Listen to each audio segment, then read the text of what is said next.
की बात हो रही है। ये किस ज्ञान की बात होती है जब साथ में मोक्ष का नाम जुड़ जाता है, मुक्ति का नाम जुड़ जाता है।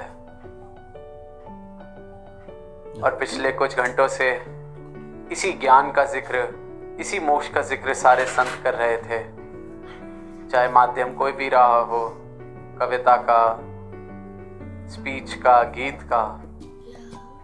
सबने सिर्फ इसी ज्ञान की बात की जो सतगुरु से मिला है, और वो ज्ञान ब्रह्म ज्ञान है, ब्रह्म का ज्ञान।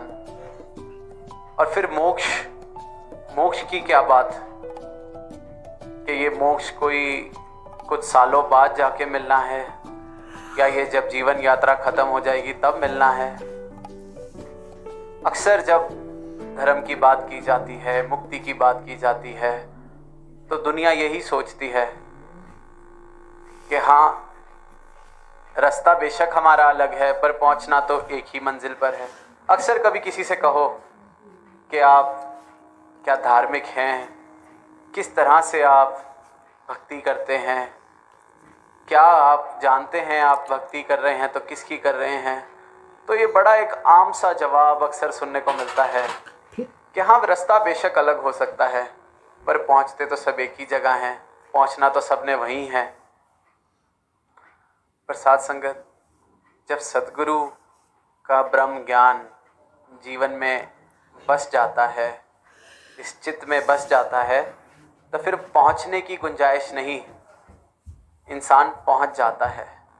फिर मोक्ष की कोई ऐसी बात नहीं कि मोक्ष मिलेगा, ये तब तपस्या कर लें, फिर मोक्ष मिल जाता है, मुक्ति मिल जाती है। मुझे मेरे बंधनों से मुक्ति मिलनी शुरू हो जाती है, मुझे मेरे विकारों से मुक्ति मिलनी शुरू हो जाती है। और यही फिर एक भक्ति का मार्ग है। जैसे कहा भी गया है कि ज्ञान गुरु दा इंसानानु मुक्ति मार्ग पांदा है, कि जो गुरु का ज्ञान है ये जिस इंसान के जीवन में आ जाए, फिर ये ज्ञान प्राप्त कर कर वो इस मुक्ति के मार्ग पर आ जाता है। और इसी मार्ग पर जब हम चलते हैं, इस ज्ञान को जीवन में बसा के, तो वो भक्ति बन जाती है। और जिस प्रकार फिर हमारा समर्पण बढ़ता जाता है, जैसे जैसे मेरी मैं मुझ में से खत्म होती जाती है, मैं इस मोक्ष को, इस मुक्ति को प्राप्त करता चला जाता हूँ। धीरे धीरे मेरे बंधन कटने शुरू हो जाते हैं। एक कहानी भी दास को, क्योंकि गया में है तो भगवान बुद्ध का जिक्र भी हुआ, उन्हीं के जीवन की एक कहानी कि एक बार अपने कुछ शिष्यों के साथ किसी गांव की तरफ भगवान बुद्ध जा रहे थे। काफ़ी देर से चल रहे थे, तो शिष्यों के बीच में इस तरह की बात होने लगी कि पता नहीं और कितना रास्ता है, जाना चाहिए कि नहीं जाना चाहिए, रुक जाना चाहिए या क्या करना चाहिए। अब वहाँ किसी भक्त को उन्होंने समय दिया हुआ था, तो ये सलाह हुई कि रास्ते में चलो, जो आता है उससे पूछते हैं कि फलाना गांव कितनी दूर है। तो जैसे ही कोई व्यक्ति मिलता है उससे पूछते हैं कि ये गांव, हम इस गांव की तरफ जा रहे हैं, ये कितनी दूर है। तो जवाब आता है, बस 1 या 2 मील और। तो सब बड़े खुश, और लगभग उनको लगता है अब चल पड़ते हैं, पहुँच। और जब 2 मील का सफ़र उन्हें लगने लगता है कि हम शायद पूरा कर चुके हैं, पर कोई गांव तो दिख नहीं रहा, लेकिन सामने से तब एक और व्यक्ति, उससे पूछते हैं, वो कहता है बस 1 आधा मील और, 1 आधा मील और चल लेते हैं। ऐसे ही पहुंचते हैं तो वहाँ भी कोई गांव नहीं। तो फिर एक और व्यक्ति आता है, 2 मील और। ऐसे करते करते 12-15 मील का सफ़र 5-7 बारी लोगों से पूछ के कर जाते हैं।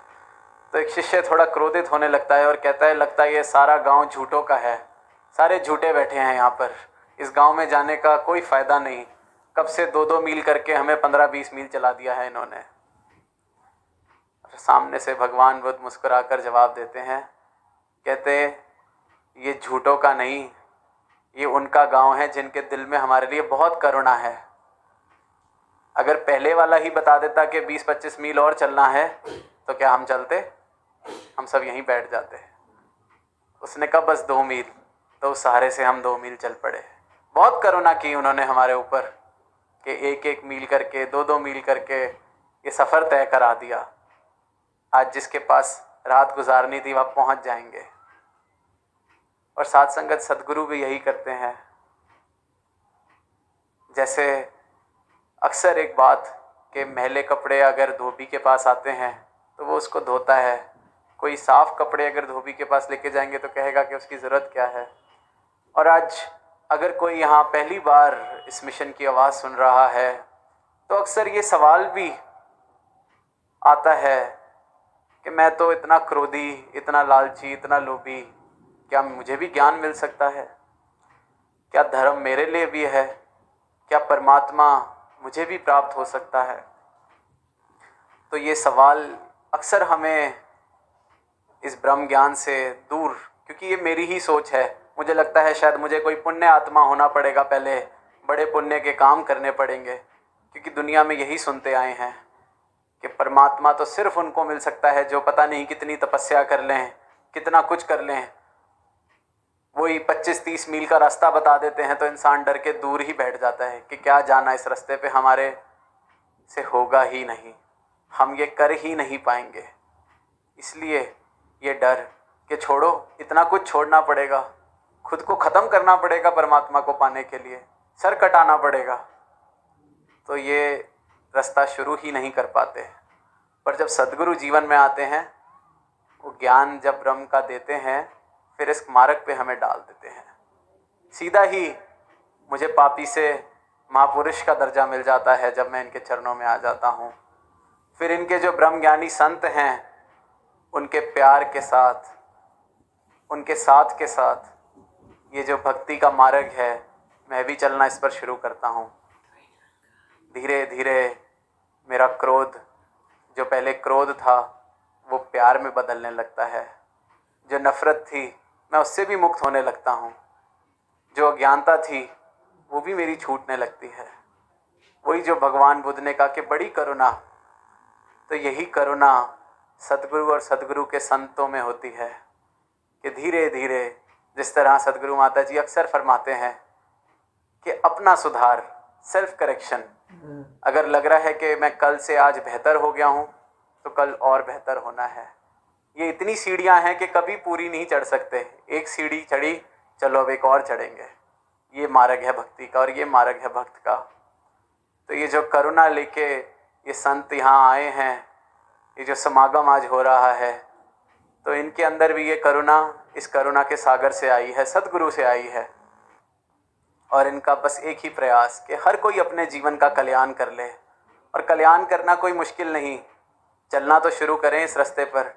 बहुत ही प्यारा रास्ता, इस सच के साथ चलें। हर पल में निरंकार का वास, हर पल में सद्गुरु के संतों का साथ, हर पल में इस परमात्मा को शुक्राना।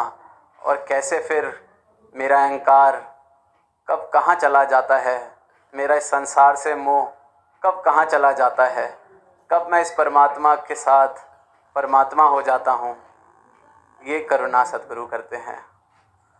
और जब जगह का में आगमन हुआ तो शहर का नाम भी गया। तो यही भाव आ रहा था कि जब जीवन में तू आ गया तो फिर मैं गया।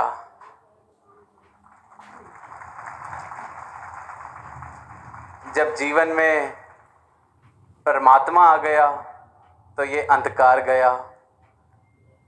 जब जीवन में ज्ञान आ गया तो मेरा अज्ञान गया। जब जीवन में प्रेम आ गया तो ये क्रोध गया। बस ये इसी प्रकार सब कुछ चला जाता है। बस जीवन में इस सत्य को, सद्गुरु को आने दें कि मैं सद्गुरु का हो गया तो ये प्रभु परमात्मा मेरा हो गया। तो ये गया की धरती पर आज दास का सिर्फ इतना सा ही अनुरोध कि इनके चरणों में आए, एक श्रद्धा के भाव से, और देखे फिर कि जीवन क्या से क्या हो गया। साथ संगत जी प्यार से कहना।